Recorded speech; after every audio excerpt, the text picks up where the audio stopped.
Maria, thank you very much for joining us today. You are the Senior Portfolio Manager and the Chief Investment Officer at Sprott Asset Management. So you're the perfect person to speak to about investing in precious metals. And I want to start with how you determine what names you invest in. What are the most important characteristics you look for in a gold or silver company? Hi, well, and great to see you as well, Jimmy.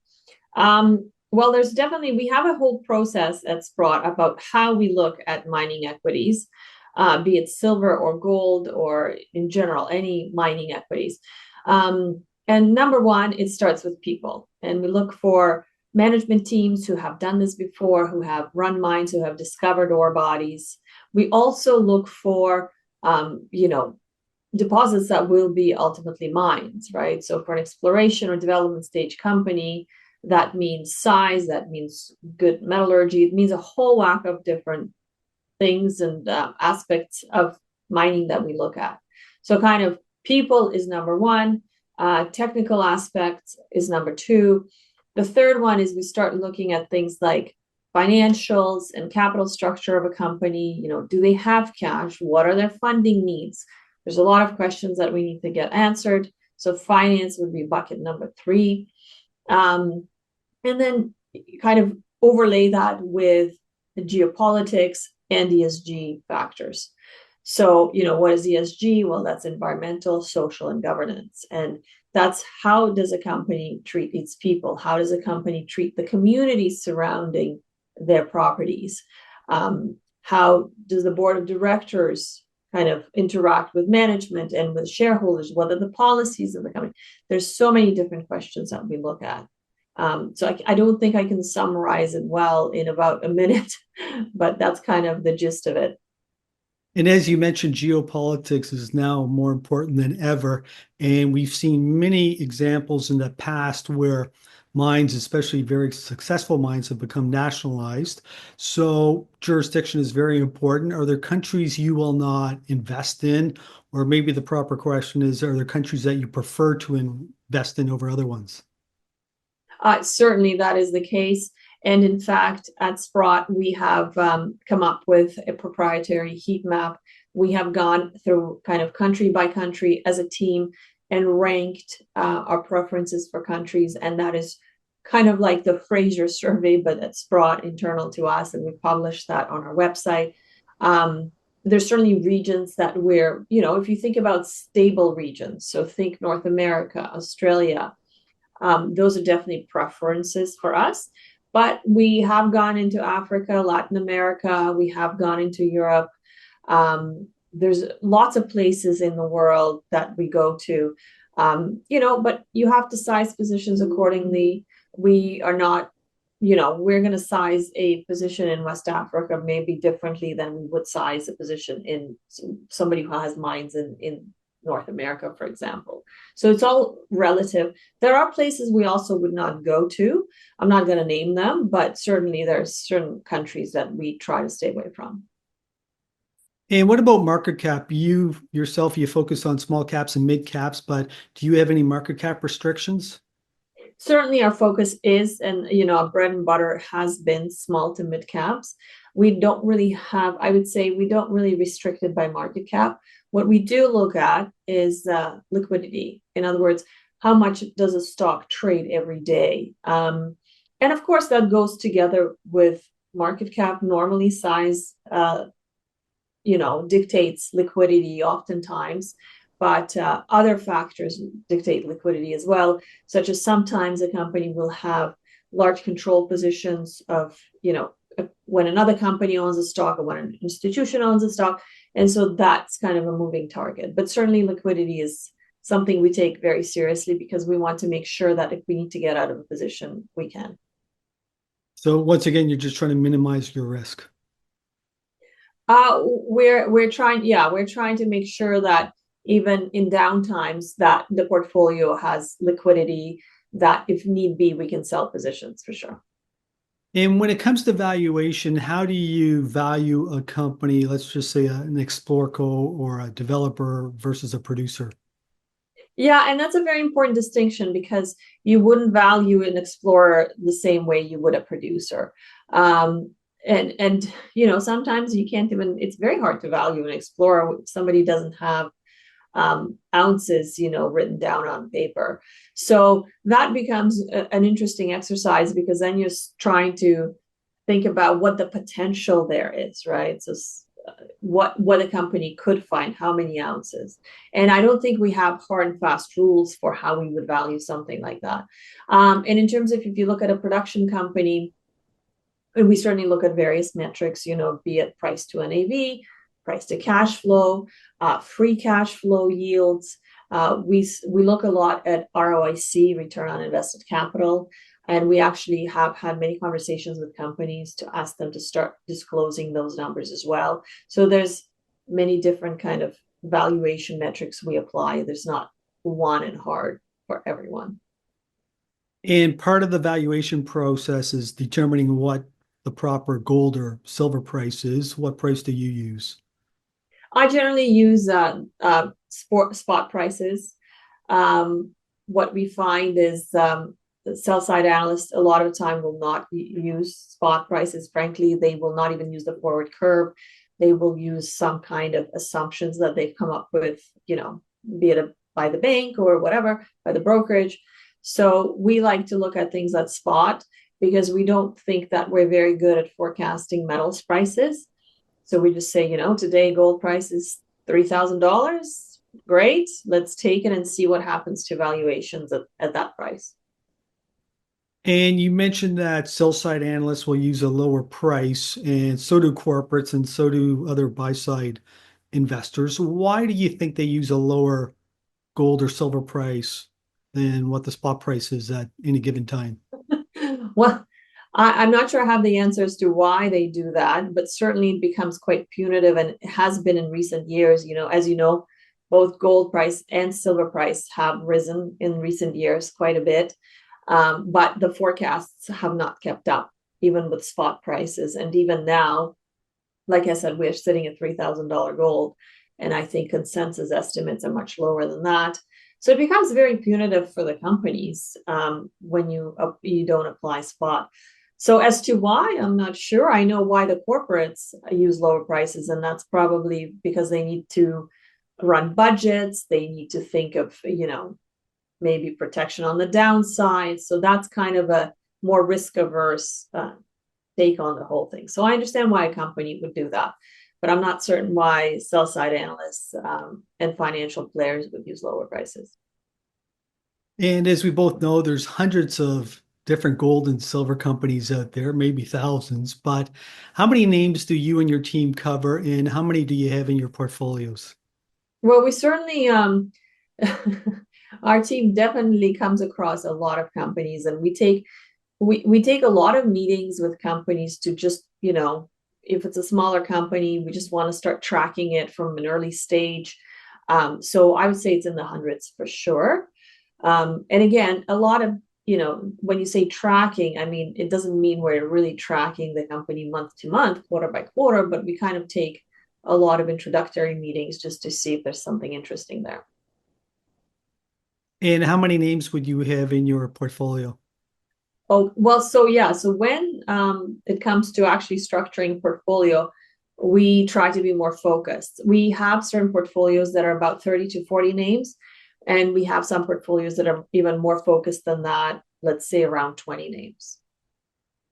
And once again, I want to go back to valuation, or where a lot of gold and silver names are trading right now, especially when you compare it to the spot price. They're trading at deep discounts. And in some cases, with many different producers, they're trading at deep discounts to their NAVs. Why do you think that is? That's an excellent question. And I think it goes back, partly the answer goes back to that disconnect between what's happening in the price of the metals themselves and expectations of people going forward.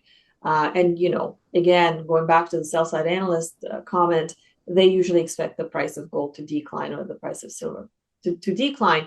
And that obviously affects NAV and affects, you know, your forward multiples. So that's punitive.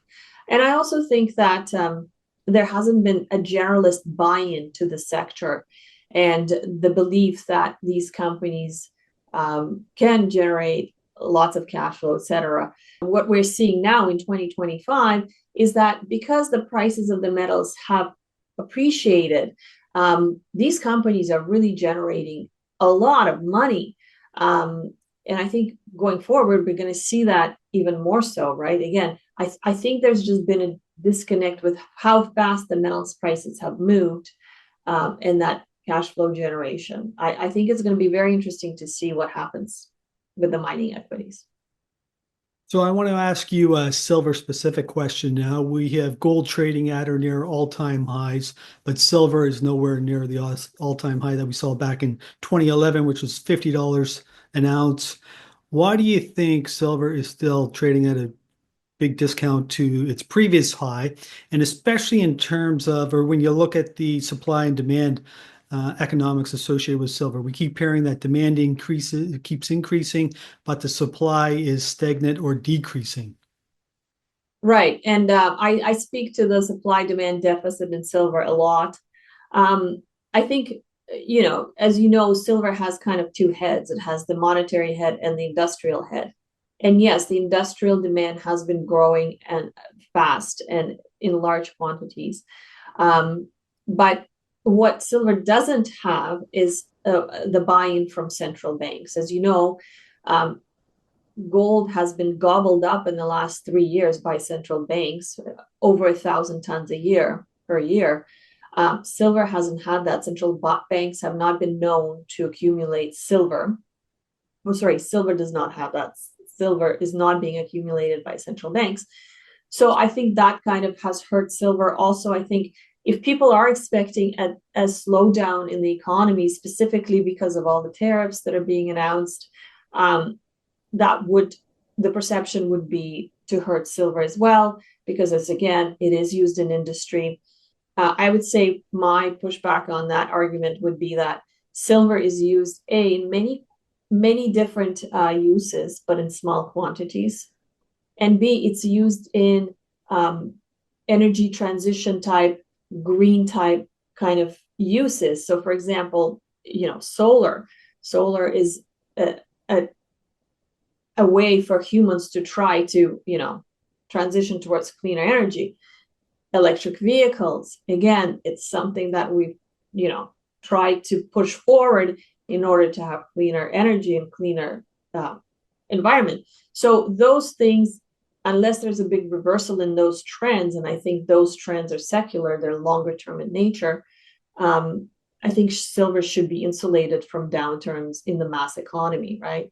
So anything to do with electrification, if we continue pushing towards electrification of the world, silver will directly benefit from it, right? Another area would be artificial intelligence or AI, where, again, silver is used many, many times over, but in very tiny quantities. So we'll see what happens. It has been frustrating to watch the silver price, to your point. But, I think that sooner or later, that supply-demand deficit will catch up to the price. And what's happened recently in the last couple of years, and I talk about that a lot as well, is that inventories in London, COMEX, and Shanghai, if you look at those above ground inventories of silver, they have declined, and they've declined by close to 500 million ounces, if I'm not mistaken. That's a very large amount. So again, these supply-demand deficits should be translating to eating through these inventories over time. And as that happens, I'm hoping that that will again translate to a higher silver price. Yes, I keep hearing, this bullish narrative for silver, but I just don't see the corresponding move in the silver price. But I think you raised a very good point in that silver might be more like copper and that it's a reflection of what's happening in the economy. Well, yes, it's the perception that if the economy slows, then demand for silver will slow. But we are sitting at about 150 to 200 million shortage of silver a year, and this is a market where we only produce 1 billion ounces a year. So think about that. That's between 10 and 20% of supply we're short every year now. That's a lot of ounces to find. And what I have seen over the last 10 years, I've been tracking this market over 10 years, Over the last 10 years, we have not increased silver production in the very least. In fact, if anything, we have lost about 50 million ounces per year of production. And there's various factors there that are playing a role. There's been a lack of exploration and development in the silver market.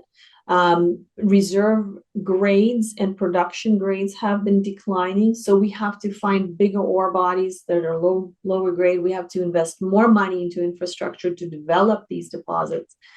And that's just led, like I said, to actually a stagnant to declining production profile.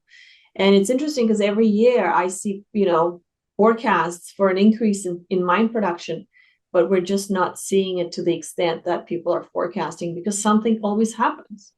A mine could have operational issues. You mentioned earlier, sometimes a mine is shut down because of various issues. Something always happens in mining where supply can't keep up with the projections that are out there.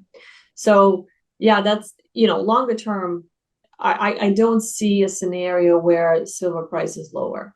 It just, the fundamentals of the market are just very into silver's favor right now.